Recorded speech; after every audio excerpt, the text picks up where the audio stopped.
খাচ্ছিল তাঁতি তাঁত বুনে, কাল হলো এড়ে গরু কিনে। এই প্রবাদটি আপনাদের সকলেরই জানা। বাংলাদেশের কার্যত এই মুহূর্তে তেমনই অবস্থা। ভারতের সঙ্গে সুসম্পর্ক বজায় রেখে যেভাবে অর্থনৈতিক বৃদ্ধি বাংলাদেশের হচ্ছিল, সেই সব কিছুই এক ধাক্কায় সীমিত হয়ে গিয়েছে অন্তর্বর্তীকালীন সরকার আসার পর থেকেই। এবং ভারতের যে সমস্ত প্রতিবেশী শত্রু দেশ রয়েছে, যেমন ধরুন পাকিস্তান এবং চীন, যাদের সঙ্গে বাংলাদেশকে বর্ডার শেয়ার করতে হয় না, অথচ শুধুমাত্রই ভারত বিদ্বেষী মনোভাব জিগিয়ে রাখার জন্য তাদের সঙ্গে সুসম্পর্ক বজায় রাখার চেষ্টা করছে। আপনাদের গতকালই বলেছিলাম যে বাংলাদেশের একটা উচ্চ পর্যায়ের সামরিক প্রতিনিধি তারা পাকিস্তানে গিয়েছেন পাকিস্তানের F-17 ফাইটার জেট কেনার লক্ষ্যে। এবং তারপরেই আপনারা দেখছেন আরো একটা সংবাদ আপনাদের সামনে দেখাচ্ছি, যেখানে দাবি করা হয়েছে first Pakistan now China, Yunus planning to disturb peace in India, send highest ranking official to. অর্থাৎ বলা হচ্ছে যে ভারতের শান্তি বিঘ্নিত করার জন্যই কি মোহাম্মদ ইউনুস ভারতের শত্রু দেশগুলোর সঙ্গে সম্পর্ক বাড়াতে এই মুহূর্তে তাদের প্রতিনিধি পাঠাচ্ছে। আর ভারত কি তাহলে হাত গুটিয়ে বসে রয়েছে? ভারত করছেটাই বা কি? এইরকম একটা অনুন্নত অশিক্ষিত একটা দেশ, যাকে নাকি 1 ঘন্টার মধ্যে সবক শেখানো যায়, তার উপদ্রব কেন ভারত সহ্য করছে? এর উত্তর আপনাদের সামনে আরো একবার নতুন তথ্য দিয়ে দিতে চলেছি। এবং যদি পুরো পর্বটি শোনার পর আপনাদের ভালো লাগে, তাহলে অবশ্যই একটি লাইক, একটি কমেন্ট করবেন। এবং যারা সাবস্ক্রাইব করেননি, তারা সাবস্ক্রাইব করে আমাদের পাশে থেকে আমাদের এগিয়ে চলার পথকে সুগম করতে পারেন। নমস্কার, welcome to simple as ABC. আপনাদের সকলকে স্বাগত জানিয়ে শুরু করছি আজকের বিশেষ খবর। আপনাদের প্রথমেই দেখাবো, গতদিনও ভারত এবং বাংলাদেশের সীমান্তে চরম উত্তেজনা সৃষ্টি হয় এবং সেটা কার্যত খণ্ড যুদ্ধে পরিণত হয়। বাংলাদেশের দাবি, ভারতের সাধারণ মানুষ নাকি তাদের বাংলাদেশকে দখলের জন্য এগিয়ে আসছে। এ কথা আমার নয়, বাংলাদেশের লোকজন ভিডিও করেই এই বার্তা দিয়েছেন। আসুন সেই ভিডিওটা প্রথমে আপনাদের শোনাবো এবং তারপর আপনাদের বলবো যে ভারত এই মুহূর্তে, ভারতের অঙ্গুলি হেলনে বাংলাদেশ ছেড়ে দিন, গোটা বিশ্বে কোথায় কি ঘটনা ঘটছে সেটা শুনলে কার্যত আপনারা চমকে যাবেন। একেবারেই গ্যারেন্টি করে বলছি আপনাদের সামনে। কিন্তু তার আগে যে ভিডিওটা দেখাবো সেটা হচ্ছে গতদিনে ভারত বাংলাদেশের বর্ডারে যে উত্তেজনা, বিএসএফ কে নিয়ে নাকি বাংলাদেশ দখল করে নিতে চাইছে, এমনটাই বলছে বাংলাদেশের লোকজন। শুনুন। আসলে মূলত এই জায়গাতে গত কয়েকদিন ধরেই কিন্তু যে উত্তেজনা তৈরি হয়েছিল, তারই অংশ হিসাবে আজকেও সকাল থেকে সীমান্তে আবার উত্তেজনা তৈরি হয়। সেই উত্তেজনার পরেই কিন্তু ভারতের নাগরিকরা বাংলাদেশের অভ্যন্তরে এসে বোমা ফাটাচ্ছে, ইট পাটকেল নিক্ষেপ করছে এবং বাংলাদেশকে দখল করে নেওয়ার হুমকি দেখাচ্ছে। কিন্তু এখানে স্থানীয়দের প্রত্যক্ষ সহযোগিতায় তারা বারবার ব্যর্থ হচ্ছেন এবং সীমান্তে এই মুহূর্তে হাজার হাজার মানুষ, এই অঞ্চলের হাজার হাজার মানুষ ঢাল হিসেবে দাঁড়িয়েছে ভারতের। গেঞ্জি পরো।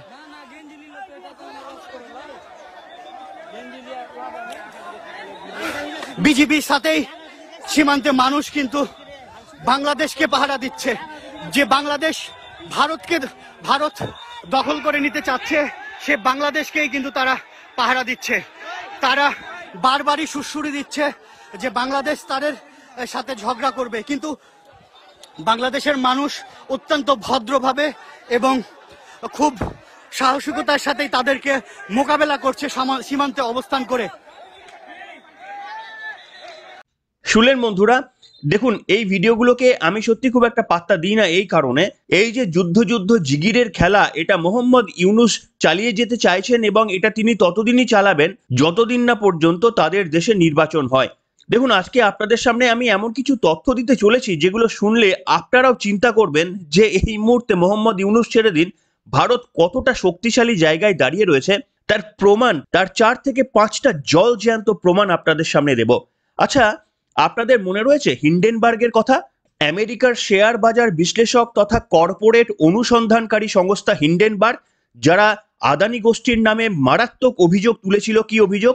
না, আদানি গোষ্ঠী নাকি শেয়ার দর ফুলিয়ে ফাঁপিয়ে দেখিয়েছিল এবং অ্যাকচুয়াল ভ্যালুয়েশনের থেকে তাদের শেয়ার বাজারের ভ্যালুয়েশন অত্যন্ত বেশি। অর্থাৎ তাদের সরাসরি বক্তব্য ছিল কারচুপি করে শেয়ারের দাম বাড়ানো এবং কর ফাঁকি সহ বেআইনি আর্থিক লেনদেন করেছে আদানি গোষ্ঠী। 2023 সালের গোড়ার দিকে এই রিপোর্ট প্রকাশ্যে আসার পর থেকে আদানি গোষ্ঠী ছেড়ে দিন, ভারতের শেয়ার মার্কেটে ধস নেমেছিল এবং এই খবরকে বিক্রি করে হিন্ডেনবার্গ কোটি কোটি লক্ষ ডলার তারা কামিয়ে নিয়েছিলেন। যদিও তদন্তের পর ভারতের সেবি জানিয়ে দিয়েছিল যে এই রকম কোনো কারচুপির সন্ধান তারা তদন্তে পাননি। যদিও আমাদের দেশের রাজনীতি মমতা বন্দ্যোপাধ্যায় থেকে রাহুল গান্ধী এই আদানি গোষ্ঠীকে আক্রমণ করতে গিয়ে নরেন্দ্র মোদীর নাম জড়িয়ে কার্যত তীব্র রাজনৈতিক খেলায় মেতেছিলেন। কিন্তু কি ঘটনা ঘটেছে জানেন? যে আদানি গোষ্ঠীকে লক্ষ্য করে কার্যত এই হিন্ডেনবার্গ পশ্চিমী এশিয়ার ডিপ স্টেটগুলোর লক্ষ্য ছিল নরেন্দ্র মোদীর গভর্নমেন্টকে আনস্টেবল করে দেওয়া। আপনারা কি খবরটা পেয়েছেন সেই হিন্ডেনবার্গের কি হয়েছে? হিন্ডেনবার্গ রিসার্চ এই কোম্পানিটি কার্যত তাদের ঝাঁপ বন্ধ করে দিচ্ছে। দেখুন আপনারা খবরটি, আদানি কাণ্ড ফাঁস করা সেই হিন্ডেনবার্গ রিসার্চ বন্ধ হচ্ছে, কারণ জানালেন সংস্থার প্রধান। কি কারণ জানিয়েছেন না, সংস্থার প্রধান ন্যাথান অ্যান্ডারসন বৃহস্পতিবার বলেছেন, আমাদের লক্ষ্য পূরণ হয়েছে এবং হিন্ডেনবার্গ নাকি তাদের জীবনের একটি অন্যতম অধ্যায়, কিন্তু এটা তাদের গোটা জীবন নয়, সেই কারণেই তারা নাকি এটা বন্ধ করে দিচ্ছেন। অর্থাৎ ইরিলেভেন্ট একটা কজ দিয়ে তারা বন্ধ করে দিচ্ছেন। কিন্তু কি কারণে তাদের হিন্ডেনবার্গের মতো একটা লাভজনক সংস্থা, যারা কার্যত ভারতের বিরুদ্ধে আদানি গোষ্ঠীর বিরুদ্ধে এই ভুয়ো খবর ছড়িয়ে কোটি কোটি টাকা আর্ন করে নিয়েছিলেন, তাদের এমন কি হলো তাদেরকে বন্ধ করে দিতে হলো? আর এটাই হচ্ছে নরেন্দ্র মোদীর খেলা। কেন খেলা বললাম? আপনারা জানেন যে জাস্টিন ট্রুডোর কি হয়েছিল। জাস্টিন ট্রুডো তীব্র মোদী বিরোধী ছিলেন, তীব্র ভারত বিরোধী ছিলেন। যে জাস্টিন ট্রুডোর লিবারেল পার্টি কানাডায় পরপর দুবার জিতেছিল, সেই জাস্টিন ট্রুডো তীব্র ভারত বিরোধিতা করে এমন একটি তার অবস্থা এসে গিয়েছিল যেখানে নিজের সরকারের মেয়াদ তিনি পূর্ণ করতে পারলেন না। কানাডায় যে পরবর্তী নির্বাচন রয়েছে অক্টোবর মাসে, তার অনেকটাই আগে নিজেকে পদত্যাগ করতে হলো, নিজেকে সরিয়ে দিতে বাধ্য হলেন তিনি। এবং শুধু তাই নয়, কি ঘটেছে জানেন? আসুন আপনাদের দেখাচ্ছি। দেখুন কি লেখা রয়েছে, নির্বাচনে লড়বো না ঘোষণা জাস্টিন ট্রুডোর, রাজনীতি থেকেও সন্ন্যাসের ইঙ্গিত কানাডার প্রধানমন্ত্রীর। বুঝতে পারলেন খেলাটা?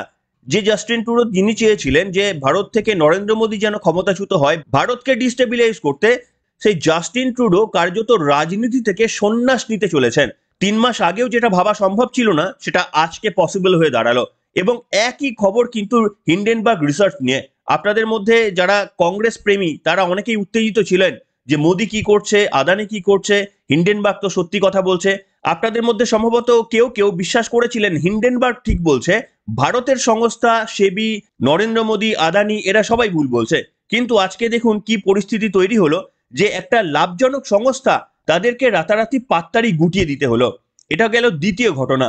তৃতীয় ঘটনা কি আপনারা দেখতে পাচ্ছেন, দিল্লির অনুরোধে পাক সফর পিছিয়ে দিলেন সুবিয়ান্ত। কি ঘটনা আসুন আপনাদের বলি।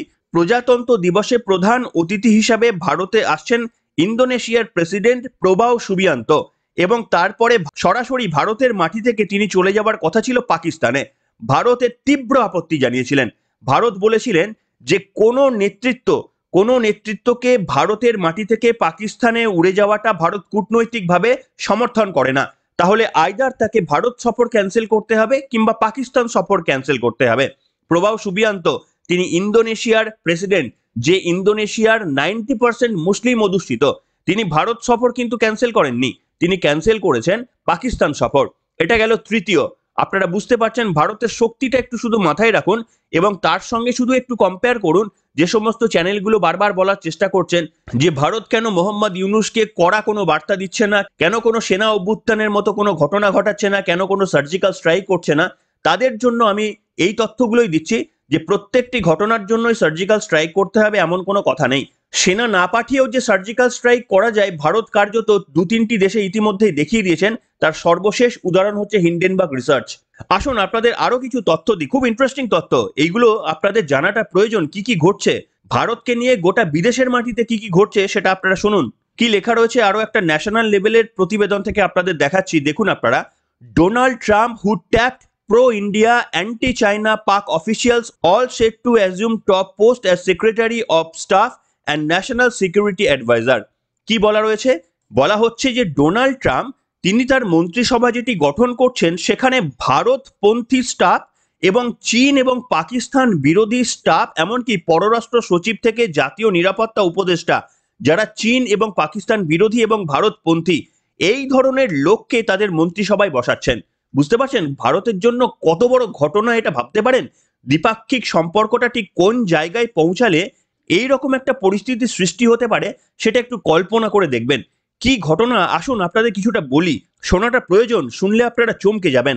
দেখুন, ভোটে জেতার পর থেকেই ডোনাল্ড ট্রাম্প একেবারে কৌশলগতভাবে চীন বিরোধী এবং ভারতকে তার বন্ধু হিসাবে বিভিন্ন ক্ষেত্রে ঘোষণা করেছেন। তার কিছু উদাহরণ আপনাদের দিচ্ছি। যেমন ধরুন, আমেরিকায় ডোনাল্ড ট্রাম্পের যে নতুন মন্ত্রিসভা গঠন হবে, সেখানে যিনি স্টেট সেক্রেটারি হিসাবে শপথ গ্রহণ করছেন মার্কো রুবিও, সেই মার্কো রুবিও ভারতের সাথে শক্তিশালী সম্পর্কের পক্ষে সওয়াল করেছেন বারবার। এবং এই যে মার্কো রুবিও, তিনি চীনের ওপর কড়া দৃষ্টিভঙ্গি রেখে চলেন, চীনকে তাদের জন্য একটা থ্রেট হিসাবে ধরেন, আর ভারতকে বন্ধু হিসাবে তিনি কিন্তু গণ্য করেন। এহেন মার্কো রুবিওকে স্টেট সেক্রেটারি হিসাবে নিজের মন্ত্রিসভায় নিযুক্ত করেছেন ডোনাল্ড ট্রাম্প। এটি গেল প্রথম। এরপরে হচ্ছে জাতীয় নিরাপত্তা উপদেষ্টা। আমাদের যেমন অজিত ডোভাল রয়েছে, ট্রাম্পের মন্ত্রিসভায় জাতীয় নিরাপত্তা উপদেষ্টা হচ্ছেন মাইকেল ওয়াল্টজ। এই মাইকেল ওয়াল্টজ তিনিও একজন ভারতের প্রতি নরমপন্থী। এবং দেখুন, আপনাদের লেখাটা দেখাচ্ছি, আমি ইংলিশ থেকে বাংলায় তর্জমা করে আপনাদের পড়াচ্ছি। দেখুন, লেখা রয়েছে, মাইকেল ওয়াল্টজ, যিনি প্রতিনিধি পরিষদের ভারতের কক্সাসের সহসভাপতি, তিনি মার্কিন ভারত প্রতিরক্ষা সহযোগিতা বাড়ানো এবং চীনের ওপর নির্ভরতা কমানোর একটি শক্তিশালী সমর্থক ছিলেন। তার নিয়োগ চীনের সাথে তার সম্পর্কের বিষয়ে পাকিস্তানের ওপর চাপ প্রয়োগ করার সাথে সাথে ভারতের কৌশলগত স্বার্থের পক্ষে নীতির ধারাবাহিকতার ইঙ্গিত দেয়। কাজেই বুঝতেই পাচ্ছেন, জাতীয় নিরাপত্তা উপদেষ্টা মাইকেল ওয়াল্টজ তিনি কার্যত ভারতের ওপর নরমপন্থী এবং চীন এবং পাকিস্তানের ওপর চরমপন্থী। এরপরে তৃতীয় আরো এক ব্যক্তির নাম আপনাদের সামনে বলবো। ইনি হচ্ছেন রবার্ট লাইথহাইজার, যিনি বাণিজ্যিক মন্ত্রী হিসাবে শপথ নিচ্ছেন। এবং এই যে রবার্ট লাইথহাইজারও তিনি মনে করেন যে তাদের দেশে নিত্য প্রয়োজনীয় জিনিসের যে যোগান, তার জন্য তিনি আইডিয়ালি ভারতকেই প্রথম এবং প্রধান দেশ হিসাবে মনে করেন এবং চীনের ওপর থেকে নির্ভরশীলতা কমানোর তিনি চেষ্টা করেন। এটাই কিন্তু তার মনোভাব। কাজে আপনারা এখান থেকে কি বুঝলেন, যে ডোনাল্ড ট্রাম্প তার মন্ত্রিসভায় প্রথম যে তিনজনকে রাখছেন, সেই তিনজনই হচ্ছে ভারতের পক্ষে কথা বলবেন এবং চীন এবং পাকিস্তানের বিরুদ্ধে নীতি নিয়ে চলবেন। এরপরেই আপনারা বুঝে দেখুন যে বাংলাদেশ এত হই হট্টগোল করার চেষ্টা করছে, তাদের বাবাদের পছন্দ করে না কিন্তু আমেরিকা। আর প্রথমেই আপনাদের সামনে বললাম যে সার্জিক্যাল স্ট্রাইক শুধুমাত্র এই হেলিকপ্টার বা ফাইটার জেট দিয়ে আক্রমণ করতে হয় এমনটা নয়। ভারত চুপচাপ থেকেও কৌশলগতভাবে, কূটনৈতিকভাবে এমন কিছু সিদ্ধান্ত নিচ্ছে যে সিদ্ধান্তগুলো কার্যকর হতে হয়তো কিছুটা সময় লাগছে। কেন আপনাদের বলছি, দেখুন, হিন্ডেনবার্গের ঘটনা ঘটেছিল 2023 সালে, অর্থাৎ প্রায় 1 বছর আগে, কিন্তু সেই হিন্ডেনবার্গ কোম্পানিটা উঠে যেতে 1 বছর সময় লাগলো। জাস্টিন ট্রুডো ভারত বিদ্বেষী মনোভাব শুরু করেছিলেন 5 বছর ধরে। সেই জাস্টিন ট্রুডোকে রাজনীতি থেকে সন্ন্যাস নিতে তার 5 বছর সময় লাগলেও ভারতকে সার্জিক্যাল স্ট্রাইক করতে হয়নি। সেই জাস্টিন ট্রুডো এত প্রভাবশালী একজন নেতা, তিনি পলিটিক্স ছেড়ে দেওয়ার কার্যত ঘোষণা করছেন। তাহলে এবার ভেবে দেখুন, মোহাম্মদ ইউনূস, যিনি একজন পলিটিক্যাল পার্সনই নয়, তিনি ক্রমাগত ভারত বিদ্বেষী যে মনোভাব বা এই যে জিগির তিনি তুলে চলেছেন, তাহলে তার কি পরিণতি হতে চলেছে আপনারা একটু কল্পনা করে দেখুন। দেখুন, আপনাদের আমি এটাই বলছি, বারবার এটাই বলছি, ভারতের সেনাপ্রধান পর্যন্ত বলেছে, আমি সেই বক্তব্য আপনাদের শুনিয়েছি, ভারত মনেই করে না বাংলাদেশের এই অন্তর্বর্তীকালীন সরকার, এটাকে ভারত কোনো সরকার বলে মনেই করে না। সেই কারণেই ভারতের প্রধান সেনাপতি পরিষ্কারভাবে বলে দিয়েছেন যে যতদিন না পর্যন্ত বাংলাদেশের নির্বাচিত একটা সরকার আসে, ততদিন ভারত এবং বাংলাদেশের সঙ্গে সম্পর্ক এই নিয়ে কথা হতেই পারে না। সম্পর্কের কথা তখনই আসবে যখন একটা গণতান্ত্রিক নির্বাচিত সরকার থাকবে। কাজেই এই বক্তব্যের মধ্যে দিয়ে ভারত পরিষ্কারভাবে বুঝিয়ে দিয়েছে যে এই মুহূর্তে অন্তর্বর্তীকালীন মোহাম্মদ ইউনূসের সরকার আর আফগানিস্তানের তালিবান সরকার দুটোই সমান চোখে ভারত দেখে, এই দুটোরই কোনোটাকেই ভারত স্বীকৃতি দেয় না। বড় বড় ডেমোক্র্যাট দল, জাস্টিন ট্রুডোর মতো দল, এত বড় একটা লাভশালী হিন্ডেনবার্গের মতো কোম্পানি ভারত বিদ্বেষী করে যদি কয়েক বছরের মধ্যে উঠে যেতে বাধ্য হয়, তাহলে এই দুর্বল মোহাম্মদ ইউনূসের কথা বা তার পরিণতি আপনারা একটু ভেবে কমেন্ট করুন, তার কি পরিণতি হতে চলেছে।